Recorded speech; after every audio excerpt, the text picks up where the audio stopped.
Hello हे दिलेले आहे. साथियों, काही राहिलं नाही ना बरोबर. उद्घाटन सत्र के बाद में हम लोग अधिवेशन का जो पहला सत्र है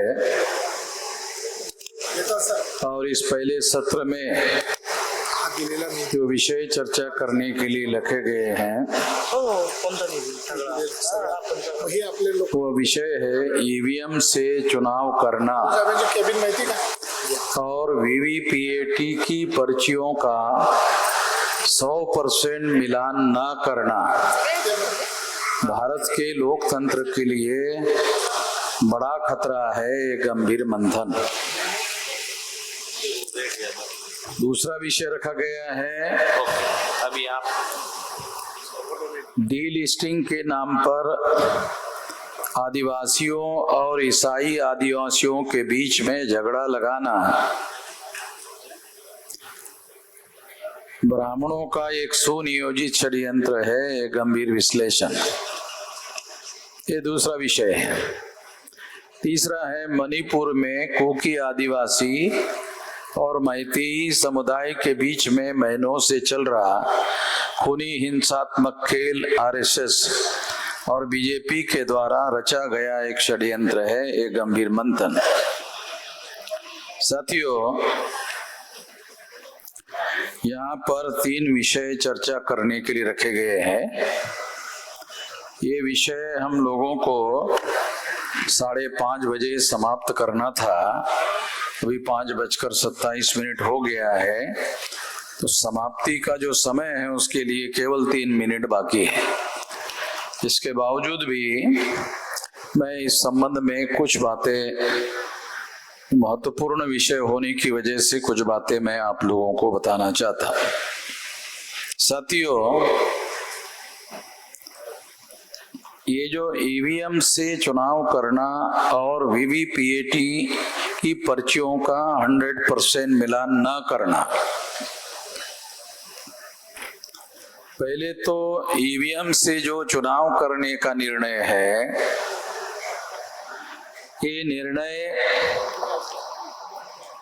यही निर्णय गलत है।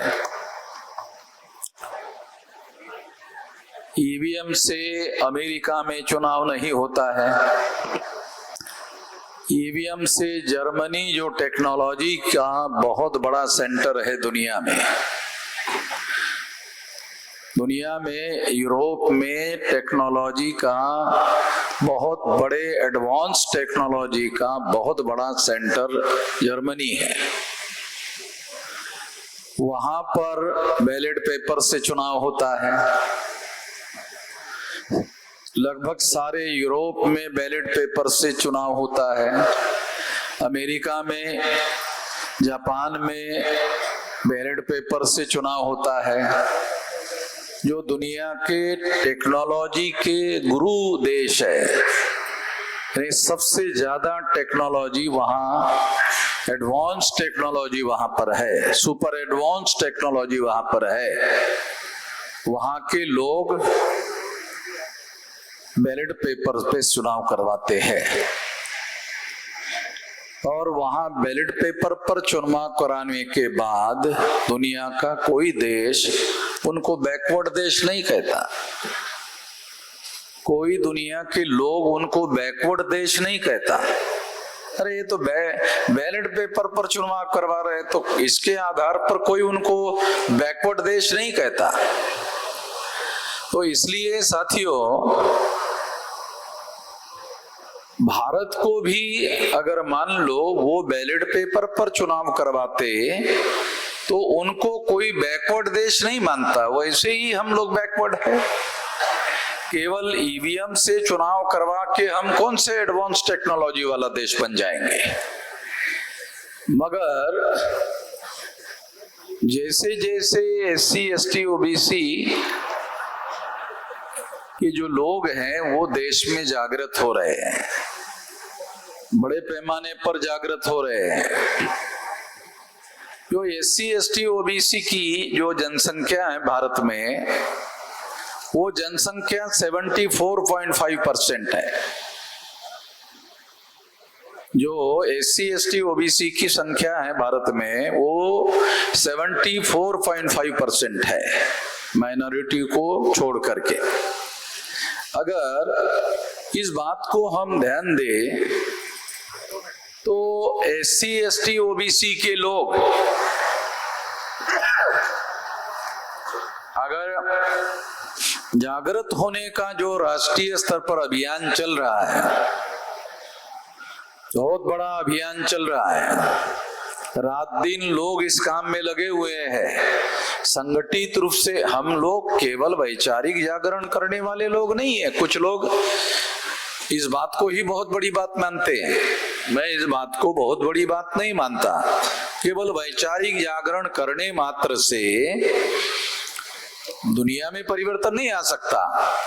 दुनिया में जो परिवर्तन है वो संगठित शक्ति केवल पर आएगा, केवल वैचारिक जागरण करने से नहीं आ सकता। नहीं तो वैचारिक जागरण करने का काम इलेक्ट्रॉनिक मीडिया तो कर ही रहा है, तो फिर परिवर्तन क्यों नहीं आ रहा है? परिवर्तन आने का काम संगठित शक्ति के बल पर होता है।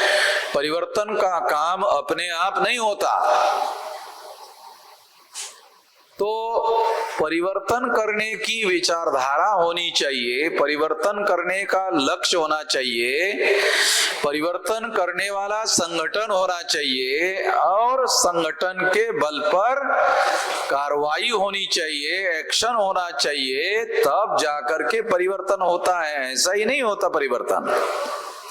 तो इसलिए ये परिवर्तन, वैचारिक परिवर्तन के साथ साथ हम लोग संगठित रूप से भारत में काम कर रहे हैं। दूसरी बड़ी बात मैं आप लोगों को बताना चाहता हूं कि हम केवल संगठन ही बनाने का काम नहीं कर रहे, हमारा काम कैडर बेस संगठन बनाने का है। एक तो संगठन होता है क्राउड बेस और दूसरा संगठन होता है कैडर बेस।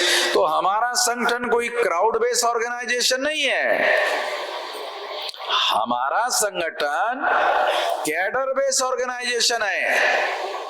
और कैडर बेस ऑर्गेनाइजेशन डेली प्रचार करने का, प्रसार करने का और लोगों को जागृत करने का अपने अपने भौगोलिक और सामाजिक क्षेत्र में लगातार काम करता है।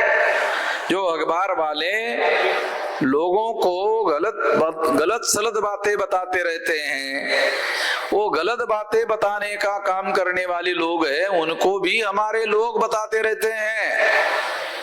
तो ये कैडर बेस ऑर्गेनाइजेशन है, केवल ऑर्गेनाइजेशन नहीं है या क्राउड बेस ऑर्गेनाइजेशन नहीं है, एक कैडर बेस ऑर्गेनाइजेशन है। और इस कैडर बेस ऑर्गेनाइजेशन के माध्यम से हम कोई छोटा मोटा मामला नहीं बना रहे हैं। इशू ईवीएम का इशू हमने बनाया, हमने लोगों को इसके बारे में जागृत किया और आज सारा देश ईवीएम के मुद्दे पर सारे तरफ से ईवीएम का समर्थन करने के लिए कोई तैयार नहीं है।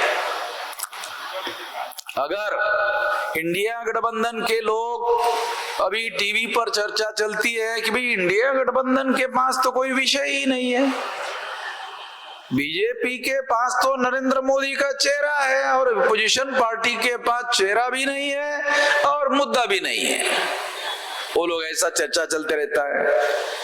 तो इंडिया गठबंधन वाले अगर चुनाव जीतना चाहते हैं तो पहले नंबर का मुद्दा है ईवीएम।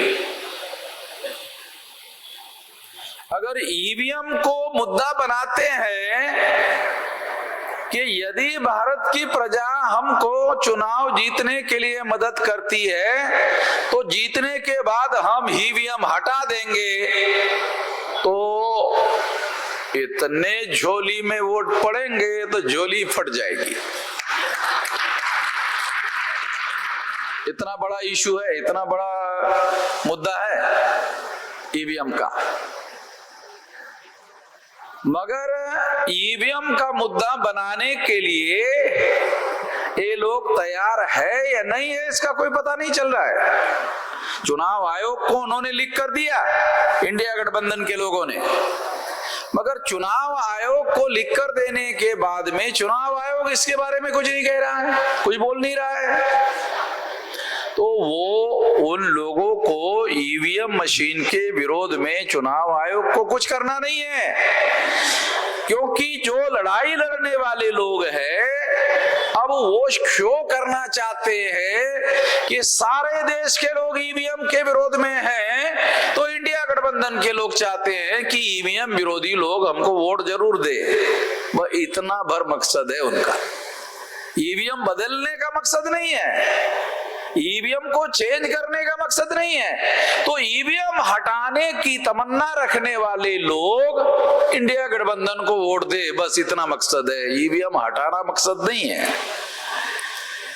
क्योंकि मैं ऐसा मानता हूं ईवीएम के पहले बैलेट पेपर में जो धांधली होती थी तो बूथ पर धांधली होती थी। बूथ पर एक बूथ 1000 वोटों का होता था, तो छुट्टे में कुछ गलतियां होती थी या गड़बड़ियां होती थी, मगर ईवीएम मशीन में सट्टल में होती है। ईवीएम मशीन में जो घोटाला होता है वो छुट्टे में नहीं होता है, सट्टल में होता है और बड़े पैमाने पर होता है। तो इसलिए हम लोगों को ये सोचने का विषय है, जब से ईवीएम आया तब से और एक बड़ा चेंज दिख रहा है। वो चेंज क्या है कि 42% बीजेपी को वोट, 40% कांग्रेस को वोट। ये भी एक नया चेंज दिख रहा है, बड़ा अजीब किस्म का चेंज है ये, ऐसा होता नहीं था। एक नया चेंज दिख रहा है कि 40% 42% बीजेपी को, 40% कांग्रेस को।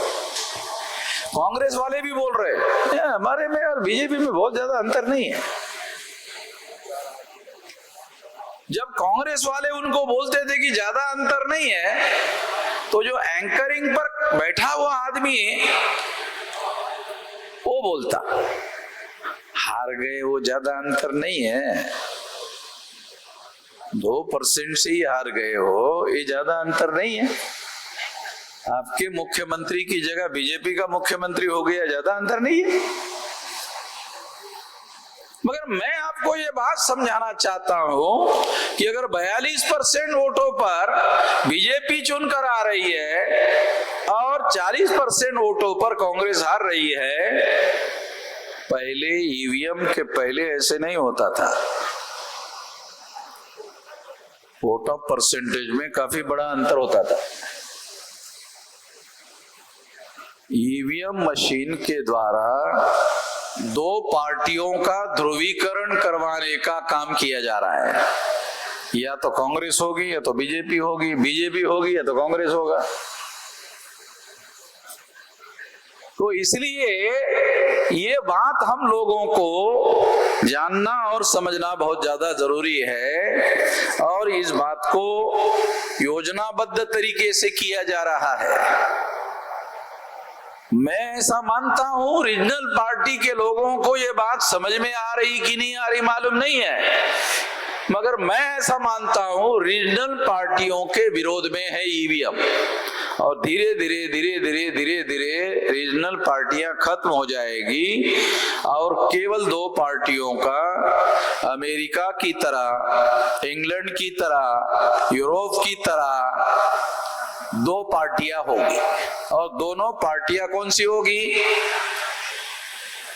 कांग्रेस चटर्जी, मुखर्जी, बैनर्जी, गोखले, तिलक, आगरकर, ये ब्राह्मणों ने बनाई, और भाजपा को आरएसएस ने बनाया, वो भी ब्राह्मणों ने बनाई। ब्राह्मणों की संख्या 3.5%, तो 3.5% ब्राह्मणों ने 2 पार्टियां बनाई। ये 2 पार्टियां रहेगी 3.5% वालों की, और ये निर्धारित लोग रहेंगे, ये देश को चलाएंगे और बाकी सारे वोटर होंगे। ये करने का षड्यंत्र इसके पीछे है, और ये षड्यंत्र के दिशा में बात आगे बढ़ रही है। जितने जल्दी रीजनल पार्टी के लोग इसके बारे में जागृत होंगे, उतने जल्दी ये ठीक हो सकता है। मगर ईवीएम एक बड़ा खेल करने के काम में आगे बढ़ रहा है। साथियों, दूसरी एक महत्वपूर्ण बात है, आप लोगों को जानकारी है या नहीं है मालूम नहीं, मगर ईवीएम मशीन के संबंध में मैं सुप्रीम कोर्ट गया था। मैं सुप्रीम कोर्ट में केस डाला था, और मेरी केस में ये फैसला हुआ था कि ईवीएम मशीन के विरोध में वीवीपीएटी लगाया जाना चाहिए, और 100% लगाया जाना चाहिए। ये मेरे केस में ये फैसला हुआ कि 100% VVPAT voter verifiable paper audit trail. VVPAT का मतलब क्या है?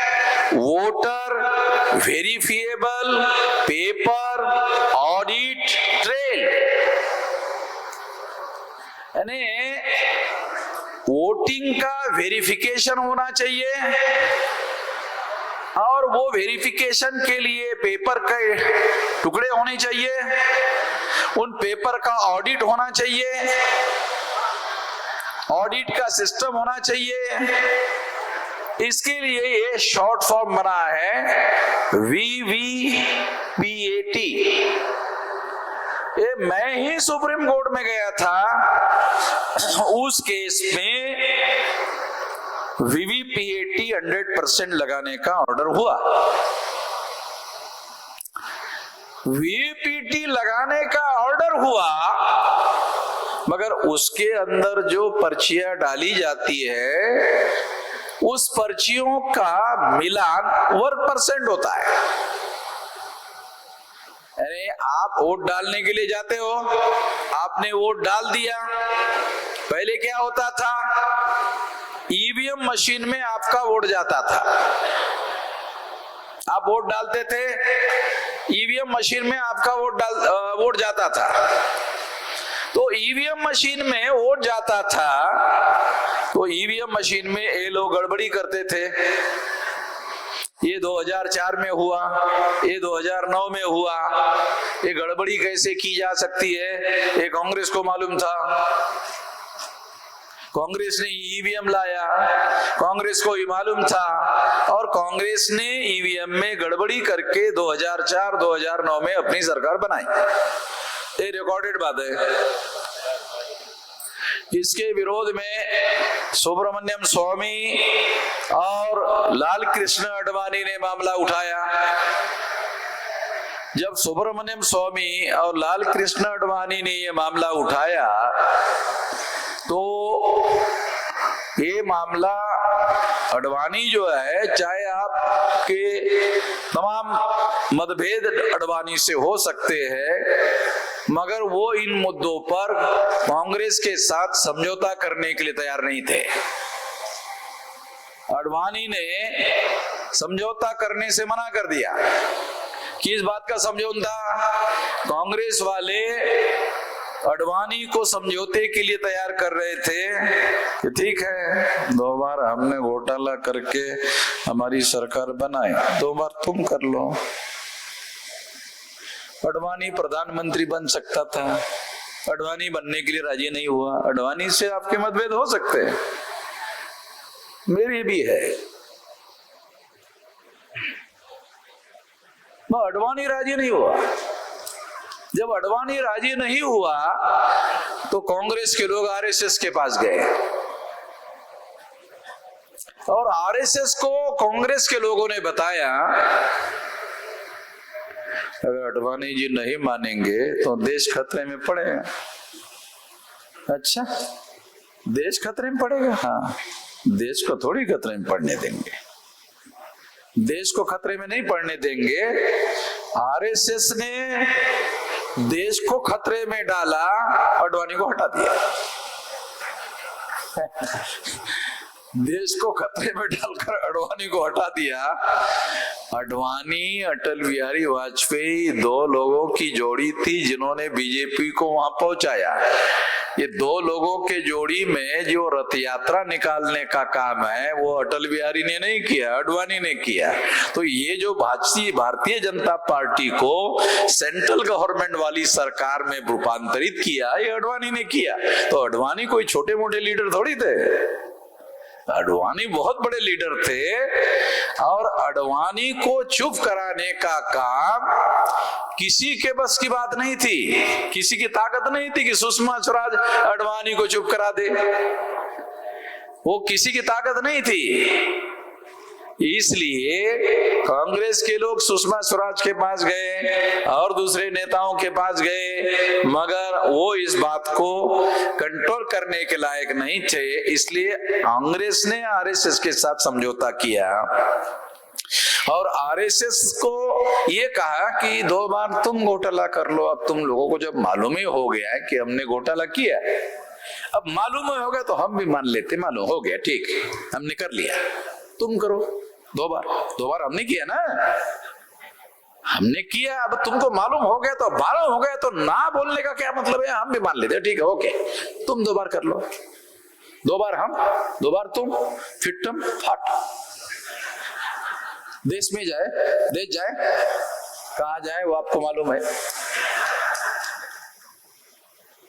तो इस तरह से समझौता हो गया और समझौते के तहत आडवाणी मानने के लिए राजी नहीं थे, आरएसएस ने समझौता किया।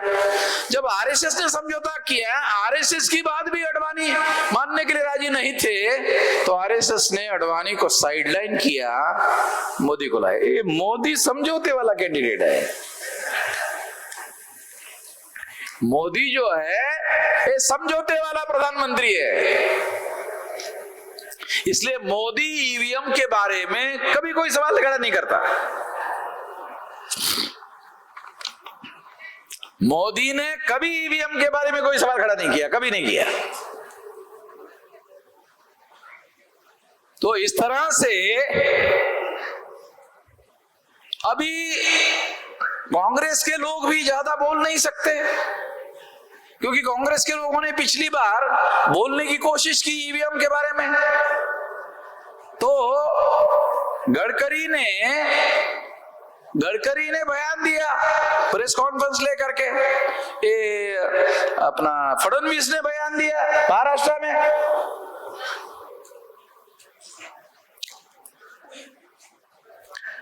बयान दिया कि आप लोगों ने ही ईवीएम में घोटाला किया। ऐसा कहने के बजाय क्या कहा, अगर तुम इसी तरह से कहते रहोगे तो हम चुप नहीं रहेंगे। ध्यान रखना, चुप नहीं, बोलेंगे नहीं, चुप नहीं रहेंगे। मतलब आपके और हमारे बीच में जो समझौता हुआ, चुप नहीं रहेंगे। जो समझौता हुआ, चुप नहीं रहेंगे। तो कांग्रेस वाले चुप हो गए। उनको लगा चला हमारा इनका समझौता हुआ, बोल देंगे ये लोग बीजेपी वाले तो मामला खुल जाएगा। और इस तरह से ये मामला चुप बैठा हुआ है। और दिल्ली में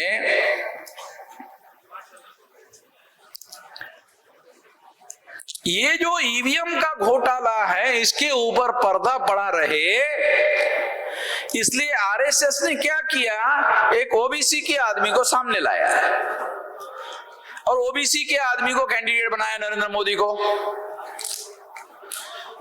इसके पीछे रणनीति क्या थी आरएसएस की, अगर हम चुनाव जीत जाते हैं तो चुनाव के बाद अखबार में लिख देंगे, क्या लिखेंगे, ओबीसी के आदमी को प्रधानमंत्री बनाया, इसलिए 52% ओबीसी के लोगों ने ज्यादा वोट दिया, इसलिए बीजेपी को पूर्ण बहुमत मिला।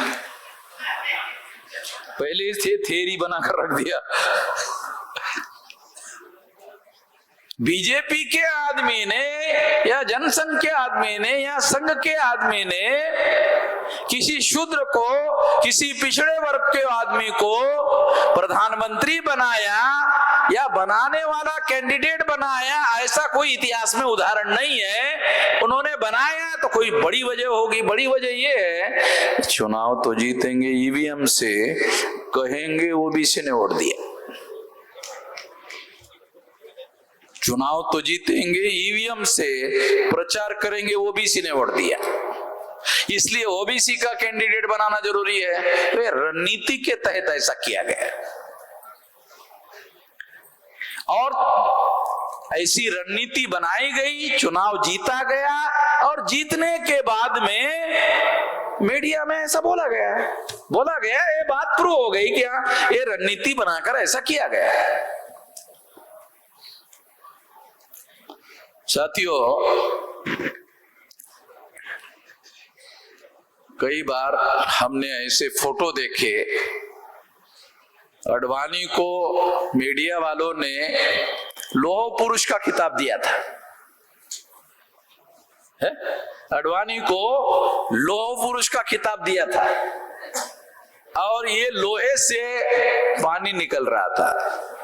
ऐसे फोटो मैंने बहुत देखे लाल कृष्ण अडवाणी की, पता नहीं आप लोगों ने देखा कि नहीं देखा, हमारे पास ऐसे बहुत फोटो है कि लोहे से आंसू निकल रहे। तो मुझे भी साला बड़ा ऐलानी, बड़ा ये होता था, नीचे लिखा था लोह पुरुष रो रहे हैं। तो आरएसएस के सामने खड़ा होकर आरएसएस को काउंटर करने की क्षमता अडवाणी में नहीं थी, क्योंकि अडवाणी को यह इतिहास मालूम था कि आरएसएस का विरोध करने वाले जो लोग हैं उन लोगों का आरएसएस ने भूतकाल में क्या किया।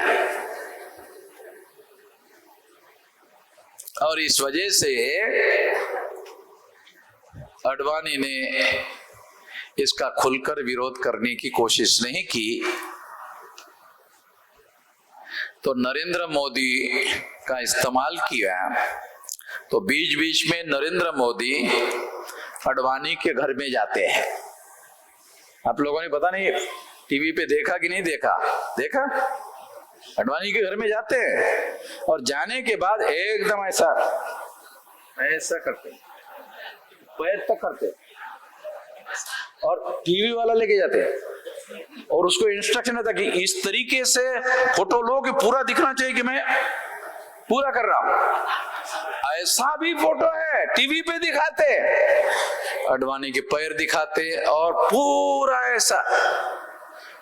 नरेंद्र मोदी प्रधानमंत्री की हैसियत से वहां जाते और वो पूरा का एंगल में भी फोटो लेते उसके।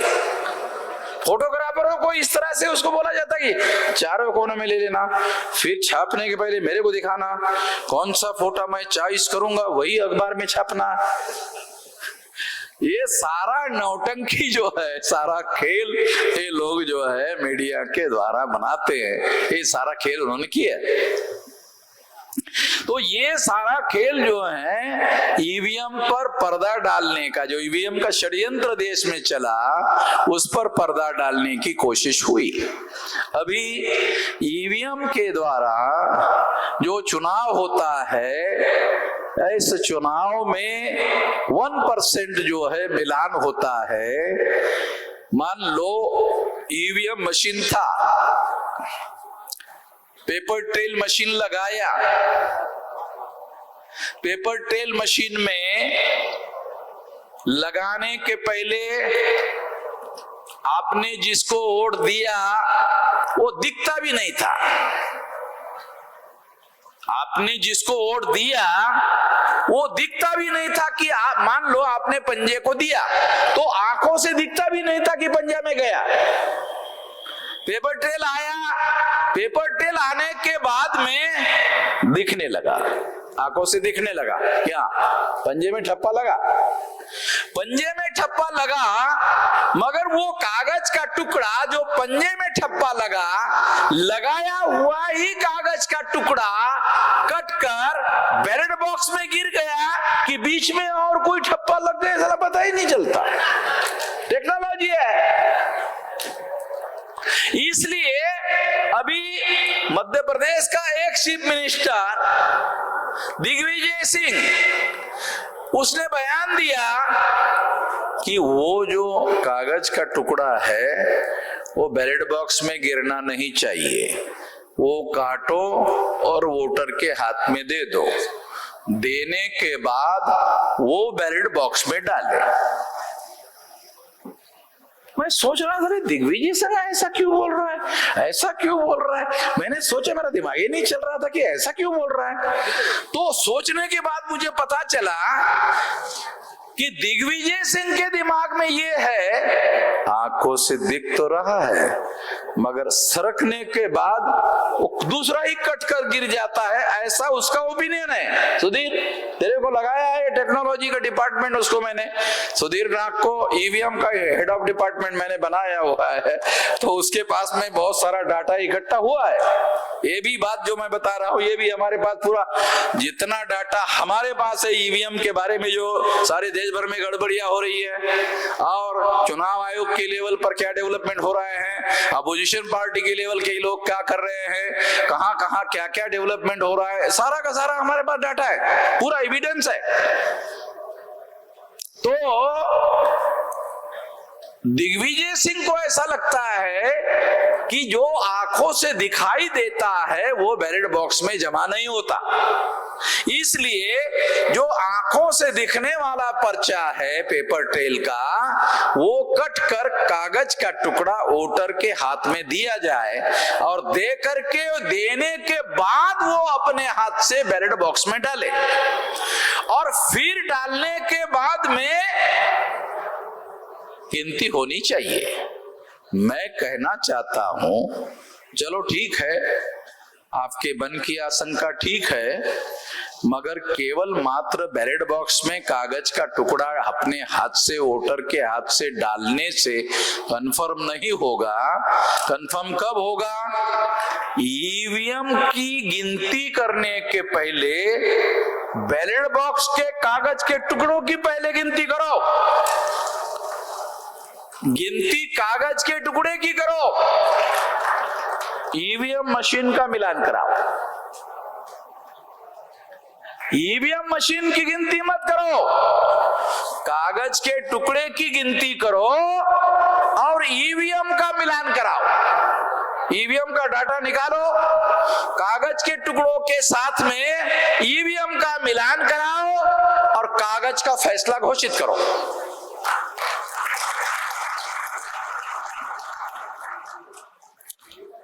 100% ऐसा करना होगा तब होगा।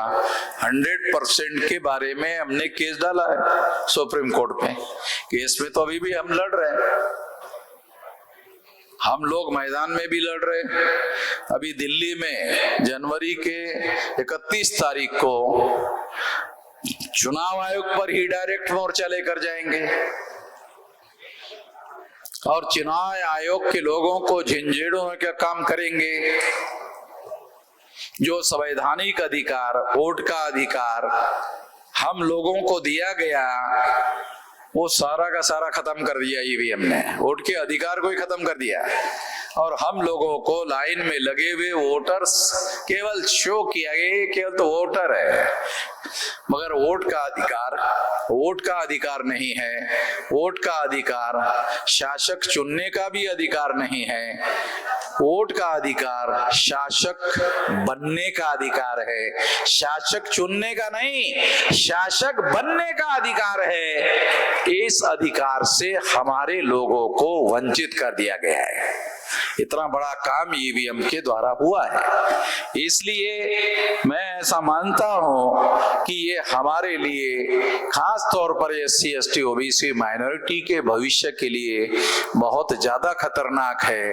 इसलिए हम लोगों को हर प्रकार की लड़ाई आने वाले समय में, बहुत बड़े पैमाने पर लड़ने वाली लड़ाई हम लोगों को इस मुद्दे पर लड़नी होगी।